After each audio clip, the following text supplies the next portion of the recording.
This update is when 7 Days to Die stopped being an idea and truly became a game. Specifically, the game you know today. Most of us agree that 7 Days to Die has had a major change in direction since Alpha 17, and most of us also agree that 7 Days to Die's first versions were a bit underbaked. And I think it is this update, Alpha 10, when 7 Days to Die truly entered what I would call its golden age. Alpha 8 had very rudimentary mechanics and the audio barely worked. Alpha 9 brought us random gen worlds, but they were frankly shit. But it also brought a host of new blocks and items. But Alpha 10 was where it changed. So I went back to show you why I think this is where 7 Days to Die's golden age started. As you can see, the very first versions of 7 Days to Die's character creations were cursed, to say the least.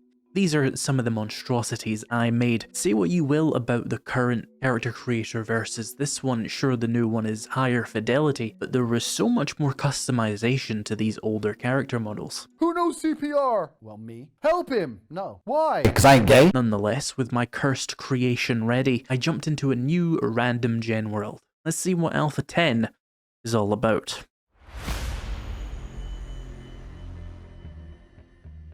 So I spawned in and gathered up all the stuff to craft a stone axe, which at this point, 7 Days was still using the old Minecraft style crafting. I hate it. I was almost immediately set upon by a zombie dog and got a lovely new infection. Fantastic, what a start. Wonderful, immediately infected. I found some gloves in some trash on my exploration and put them on, and they appeared on my character. Believe it or not, a new feature for Alpha 10. I made like the Proclaimers and walked 500 miles, and since I'm Scottish, I of course know the Proclaimers, and they are actually both my dad. That's IzPrebuilt canon now. Anyway, I walked 500 more just to find this shit ugly town, but hey, it was gonna be my home for the next 7 days. I cleared out the zombies, making sure to check the nurse's pockets for drugs, I mean antibiotics, because honey does not cure infections in this update. We used to be a real country. I broke into this grocery store, I think, and found some valuable books, including one that would teach me how to make a forge. Very useful. I then reinforced the building with my own new doors and set down this very nostalgic, secure wooden chest. Now, it was time for some looting. This first house was missing a wall, and it had some food for me. Great. If you can call sham food. Then I broke into this working stiff tools POI. This is another really nostalgic POI for me. I used to build my base all the time here in older updates when I was playing on the console version. I found some of the, at the time, brand new shipping containers and spent about 15 minutes opening one of them. They don't build them like they used to. Inside, I found some iron tools. Quite the novel concept to modern 7 Days players, I'm sure. Before night, I went home, made myself a forge, dug up some clay, and made some molds to make iron. Anyway, night 1 survived. We're doing pretty good, but that infection from the dog, still ticking. No antibiotics to be found. Day 1 in Alpha 10 is already trying to kill me. Will day 2 be easier? God, I hope so. It'd make this video a breeze.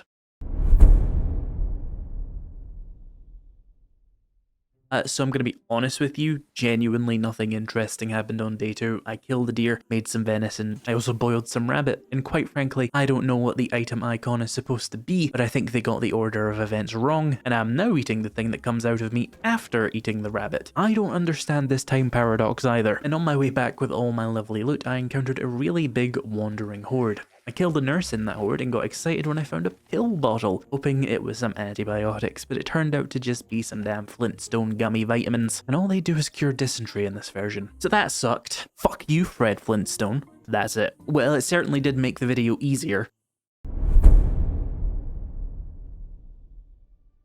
So on day 3, I actually did make a huge discovery. After making 3 of these videos, I finally figured out how you're supposed to repair tools in this nightmare of a crafting system. You make metal strips out of pipes, slap them next to the tool on the crafting grid, and that's it. Maybe I'm the tool that needs repairs if it took me that long to figure that out. I also found my first gun, a nice handgun. If you saw the last video, you know that guns were a fair bit rarer in this update compared to the last 2. I was armed to the teeth by the end of day 1 in those. Not this time. Later that day, I discovered what I think was my first heat-spawned horde. I was using my forge and this, well, horde of zombies appeared out of nowhere. But my trusty spike club wiped them out pretty easily. Well, of course it was easy. I'm only on Nomad difficulty. Look, I play the modern game on Insane, I can't have a nice relaxing Nomad game once in a while. And I did finally, just before the infection moved on to the next stage, find some antibiotics in this nurse's pockets. Infection cured. I sure do hope I don't do anything extremely silly on day 4 that might result in me getting another infection. That would suck.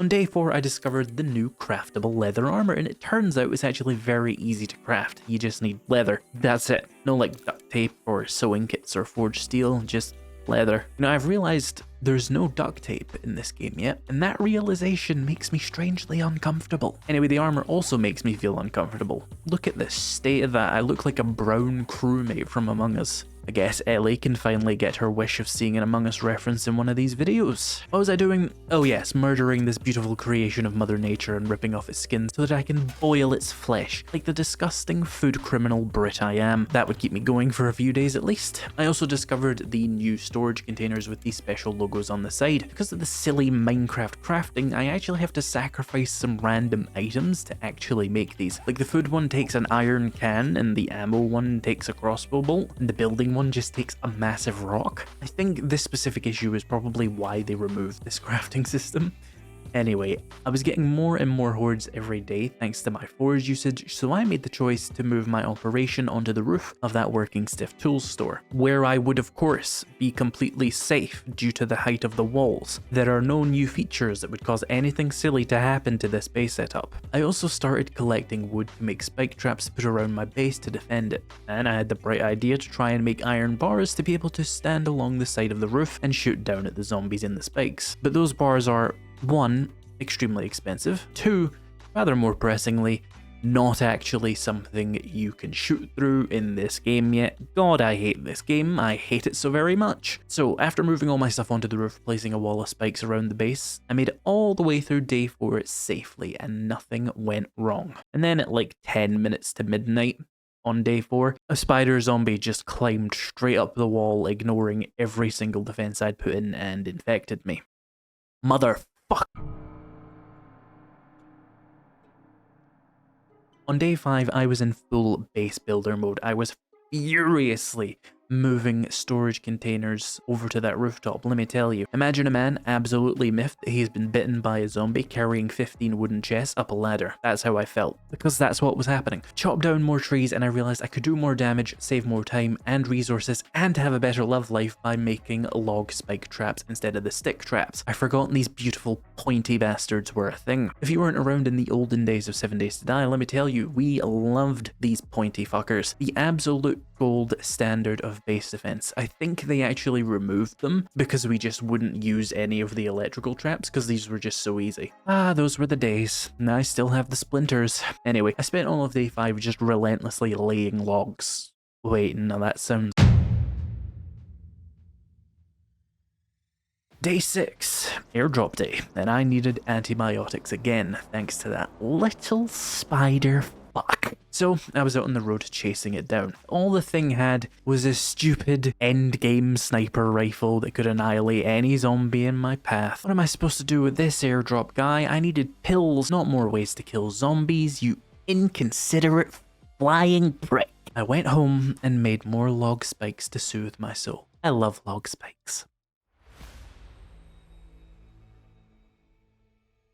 Day 7, the big one. It was time to put my base to the test. I had about 25 minutes to prepare my final defenses and a lingering infection. I started off building a mountain of bolts for my crossbow. With no melee fighting area on my base, it was all going to be ranged combat. I spent the entire day cutting down trees, making more log spikes, layer after layer after layer around that base. Nobody was getting in, except those spiders. So I came up with a plan. Spiders can climb walls in this update. Okay, but I meant they can't climb upside down. So I built a lip around the edge of my roof to act as a guard against the spiders, and it turns out building was really expensive in this update. It took a lot of time to make these frames and then reinforce them, but before nightfall I did have a wood lip around my base, my feeble attempt at a defense against spiders. So here's what the final base design looked like, a classic low-tech nostalgic design if I do say so myself, but it was time to test it. Trouble is, I didn't actually know when Horde Night started, so I was kind of just sitting there for like 6 hours. You see, viewer, they hadn't implemented the nighttime warning or the blood moon theme yet, so you're kind of just sitting there assuming something's gonna happen. Eventually though, at midnight, the Horde came in. And, well, the AI wasn't very good yet, so they piled upon my spikes and I kind of just shot at them. It was very easy. Look, I said it was the start of the Golden Age, not the peak, okay? Horde Nights still have a ways to go. Anticlimactic Horde Night aside, I still believe Alpha 10 marks the beginning of the 7 Days Golden Age. There's some other features in here that I missed in my playthrough, but let's just go through them now, like the wellness system that gave you higher health and stamina if you ate better food, the new concrete building system, giving you a new tier of base building to work with, the new farming system that lots of people would love to return to 7 Days to Die right now actually, and indeed dozens of blocks and items, though still no duct tape, which really does weird me out. It's not right. I did not enjoy Alpha 8 and 9, but Alpha 10 really started to feel like the game I loved when I first played it, like, though it must have been 9 or 10 years ago at this point. The core loop, that core feeling of 7 Days to Die, is there in this update. And in my opinion, if Alpha 10 marks the beginning and Alpha 17 marks the end, then we have the golden age of 7 Days to Die marked out, which means the next entries in this series are going to be a lot of fun. But what did come after Alpha 10? Well, obviously, Alpha 11. No points for guessing that one. But what did Alpha 11 actually do? Well, in my opinion, Alpha 11 is actually one of the most underrated updates for 7 Days to Die, containing so much vital content that would shape the game as we know it, and the update just doesn't get mentioned much. What specifically did it have? Well, you'll have to watch the next episode for that, which will be popping up on screen right now. Thank you so much for watching, and I'll see you in Alpha 11.